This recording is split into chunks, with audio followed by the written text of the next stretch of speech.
માતર તાલુકા પંચાયતમાં ભાજપનો ભગવો લહેરાયો છે। માતર તાલુકા પંચાયત પ્રમુખ તરીકે ભાવનાબેન પ્રહલાદભાઈ ગોહિલની પસંદગી કરવામાં આવી। ઉપપ્રમુખ તરીકે દશરથભાઈ અમરસંગ રાઠોડની પસંદગી કરવામાં આવી છે, ત્યારે કારોબારી ચેરમેન તરીકે જયેશકુમાર ભીખાભાઈ ફળીની પસંદગી કરવામાં આવી છે। પક્ષના નેતા તરીકે મોનિકાબેન રસિકભાઈ ગોહિલ અને દંડક તરીકે જસવંતસિંહ પ્રતાપસિંહ પરમારની પસંદગી કરવામાં આવી છે।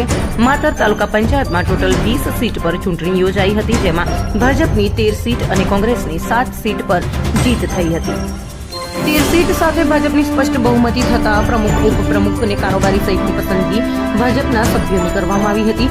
ધારાસભ્ય કલ્પેશભાઈ પરમાર તથા અમૂલ ડેરીના ડિરેક્ટર ભગવતસિંહ પરમાર અને જિલ્લા પંચાયત સભ્ય રાજુભાઈ પટેલ અને કનુભાઈ અને સુરેશભાઈ પરમાર અને માતર તાલુકાના ભાજપ સંગઠનના પ્રમુખ શ્રી મનોજસિંહ ભગવાધારી, મહામંત્રી ઘનશ્યામભાઈ ચૌહાણ, મહામંત્રી ધવલભાઈ બ્રહ્મભટ્ટ તથા ભાજપના કાર્યકરોથી પ્રમુખ, ઉપપ્રમુખ અને કારોબારી ચેરમેનને અભિનંદન પાઠવ્યા હતા।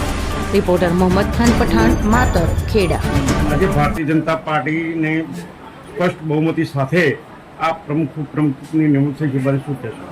આજે સર્કિટ હાઉસ ખાતે માતર તાલુકા પંચાયતના પ્રમુખ, ઉપપ્રમુખ, કારોબારી સમિતિના ચેરમેન, પક્ષના નેતાની અને દંડકની વરણી થઈ ભારતીય જનતા પાર્ટીના મેન્ડેટ પરથી લડેલા તમામ ઉમેદવારો જીત્યા।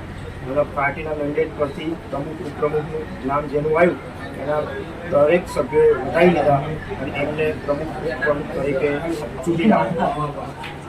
મનોજસિંહ, આજ ભારતીય જનતા પાર્ટીમાં ઉપપ્રમુખ અને પ્રમુખની ચૂંટણી થઈ, એને આગળ શું કહેવા માંગશો?